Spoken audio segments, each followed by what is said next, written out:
राधे राधे, जय श्री कृष्णा। कैसे हो आप सब? आशा है आप सब अच्छे हो।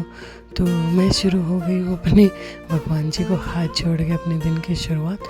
आज मैं आपको हर एक लड़की की ऐसी घटना बताऊंगी जो निसंदेह सिर्फ वही महसूस करती है, सामने वाले को नहीं दिखता है लेकिन वो महसूस ज़रूर करती है। जैसे वो अपने पीहर में, अपने जैसे मायके में उसकी जैसे ज़िंदगी की शुरुआत होती है, जैसे मतलब जो माहौल उसको चाहिए वो उसको मिलता है, जो उसको चाहिए उसके माँ बाप उसको ला के देते हैं, जितना भी जो करना है वो सब होता है। लेकिन असली ज़िंदगी की जो शुरुआत होती है ना, वो होती है उसके ससुराल जाने के बाद। तो जैसे उसको जैसे उसकी एंगेजमेंट करते हैं या सगाई करते हैं, उस समय उसके जो ससुराल का जो पक्ष होता है वो उसको बोलते हैं चलो आप पढ़ाई करना, हमारी तरफ से एकदम आप खुले हो, जैसे आपको रहना है वैसे रहना। वो लड़की सोचती है भाई जैसे मेरे मम्मी पापा ने रखा वैसे भी वो उस पर विश्वास करेगी, क्योंकि एक कहते हैं ना कनेक्शन है जो एक सिर्फ विश्वास का ही होगा। तो वो ठीक है, इसको मतलब विश्वास के तौर पे मान लेती है, चलो मेरा आगे जो ससुराल है वो भी मेरा एकदम जो मैं चाहूँगी वैसा मुझे मिलेगा। लेकिन सच बताऊँ, ऐसा कुछ परसेंट के साथ होता है, लेकिन कुछ लोगों के साथ ऐसा ज़रूर होता है, कुछ लड़कियों के साथ ऐसा ज़रूर होता है कि उसके हर एक अरमान पे पानी फिर ही जाता है। जैसे ही वो ससुराल में पाँव रखती है तो बोलते हैं ठीक है काम क्यों नहीं करेगी, अब जबकि उसने अपने पीहर में कभी काम किया ही नहीं हो।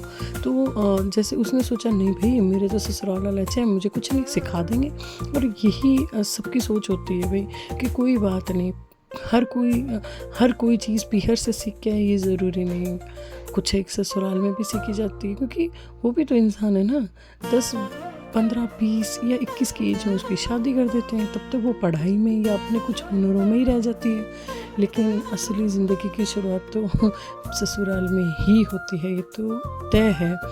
जैसे वो ससुराल में उसका पहला दिन होता है और उसने एकदम भारी भरकम कपड़े पहने हुए होते हैं। हमारे यहाँ पे तो बहुत ज़्यादा उसको वो गहनों से, ड्रेसों में, घूंघट में पूरा ऐसे कर देते हैं। तो उस बीच में उसको बोलते हैं चलो किचन का काम शुरू करो, चलो ये काम करो। मतलब उसको खुद को ही समझ में नहीं आता है कि उसको करना क्या है। ये ऐसा व्यवहार एकदम से चेंज कैसे हो गया, क्यों हो गया, क्या किया। वो सोचती है, वो समझती है, उस माहौल में मतलब एकदम से उसकी दुनिया चेंज हो जाती है, लोग चेंज होता है, माँ बाप चेंज होते हैं, घर परिवार चेंज होता है, पूरा वातावरण उसके लिए चेंज हो जाता है।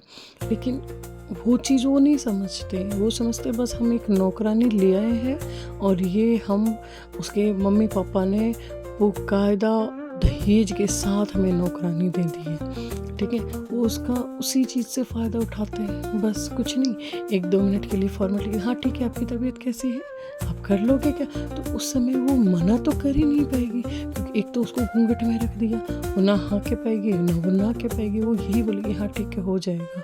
लेकिन जो बोल रहा है वो नहीं सोचता क्या ये कर पाएगी, बिल्कुल नहीं। इसीलिए मुझे एक चीज़ समझ में नहीं आती है कि जब आपको एक नौकरानी ही लानी होती है तो बहू का नाम क्यों दिया जाता है। ऐसा नहीं, उसके भी अरमान होते हैं, उसके भी ख्वाहिश होती है। जैसे उसको डायरेक्टली बोल दिया जाता है चलो आटा लगाओ, इतने घरों का आटा उसको 1 सेकंड में लगाने के लिए बोल देते हैं। वो खुद भी हैरान हो जाएगी कि भाई मैंने इतने भारी भारी के कपड़े पहन रखे हैं, गहने पहन रखे हैं, उनमें मैं आटा कैसे लगाऊं। सच में है ना, कहीं कहीं लोगों की सोच बहुत छोटी होती है, सोचते हैं वो अपना अच्छा दिखाने के लिए देखो हम अपनी बहू पे हुकूमत जमाते हैं, लेकिन ऐसा नहीं होता। बेचारी वो तो करेगी क्योंकि वो तो नहीं है, वो तो करेगी, उसमें समझदारी उन्हीं लोगों की होनी चाहिए ना कि अभी ये नहीं है, इसको क्या पता कहाँ पे कितने लोगों का कैसा लगाया जाएगा। अभी वो घूंघट में बेचारी जैसे के तैसे लगा, लोगों की फ्री भी होती है, उतने में बोल देते हैं इतने सारे बर्तन धो लो। अब भाई उसके हाथ की मेहंदी भी नहीं छूटी है और उसको इतने सारे बर्तन दे दिए। चलो वो तो कहते हैं ना ससुराल में आते ही एक बहू नौकरानी बन ही जाती है, ये फाइनल ही है बात। लेकिन कहते हैं ना कोई नहीं सोचता, वो अपने मन को कहते हैं ना वहाँ से स्टार्ट करती है कॉम्प्रोमाइज़ करना, एडजस्ट करना। ये यहाँ से उसकी शुरुआत हो ही जाती है। तो मुझे एक चीज़ समझ में नहीं आती कि जब आप एक लड़की को बहू बना के लेके आते हो तो उसे नौकरानी के सपने क्यों देखते हो कि बस यही करके देगी तो ही हमारे होगा। ऐसा तो नहीं होना चाहिए। तो मुझे कमेंट करके बताइएगा, क्या ऐसा सबके साथ होता है या कुछ ही लोगों के साथ होता है। फिर मैं लग गई थी अपने कपड़े धोने, क्योंकि घर का काम भी मेरे बहुत ज़्यादा था। आज पता नहीं क्यों मेरे मन में ऐसा कुछ सवाल था कि ऐसा क्यों होता है। हर एक लड़की के साथ मेरे ख्याल से होता ही है कि जैसे उसको मानसिक रूप से उसको परेशान किया जाए, मानसिक रूप से उसको ऐसे वर्डिंग बोले जाए कि वो सहन ही नहीं कर पाती, और ऊपर से बोलती है वो नौटंकी है। जी, बस इसी बात पे कुछ समझ में नहीं आया, इसीलिए आज थोड़ा सा शेयर कर लिया, क्योंकि काफ़ी आसपास का जो माहौल देखते हैं उनमें से कुछ समझना या देखना, कहते हैं ना, आता ही है कि मतलब इसके साथ ऐसी घटना क्यों हो रही है, या फिर कभी कभी क्या पता हमारे साथ भी हुई हो, किसी अपने रिलेटिव के साथ भी हुई हो, लेकिन हुई तो ज़रूर है।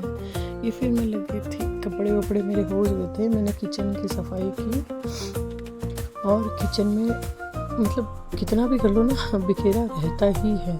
ये मेरी रात की रोटी बच गई थी, क्योंकि रात को खाना बहुत कम खाया था। जो आपने सुबह देखा होगा, मैंने दाल, जो चावल मेरे बचे थे उसके मैंने पराठे बना के बच्चों को टिफ़िन में डाल दिए थे। ये मैं बना रही हूँ फली और टिंडसी की सब्ज़ी। वही गांव में तो यही मिलती है और लोग खाते भी इनके चाव से, लेकिन सच बताऊँ ना, मैंने अपने पीहर में कभी नहीं खाई, बिल्कुल नहीं खाई। लेकिन मेरी ससुराल का नाम ही एडजस्टमेंट है, जैसे मैंने अभी बताया। क्यों करती है, ऐसे करती है, करना पड़ता है, क्या करें। तो ये मैंने कभी अपनी लाइफ में कभी ऐसी सब्ज़ी अपने पीहर में बनाई, मैंने तो सब्ज़ी रोटी भी नहीं बनाई अपने पीहर में, एकदम आराम से रही थी। ये मैंने बना दी, फली डाल दी, और ये सब्ज़ी मेरी बन रही है। तब तक मैंने सोचा ये मेरी सब्ज़ी बन रही है, तब तक मैं इसको करके ये मैं आ गई थी। वो जो रूम है जिसमें सारा दुकान का सामान पड़ा है, उसमें इतना गंदगी हो गई थी, कहते ना, दो बार से कर लेती थी, लेकिन इसमें जैसे जाती जी घबराने लग जाता है, यार ऐसी गंदगी में कैसे रहा जाए। मैं करने लग गई थी पूरे रूम की सफाई।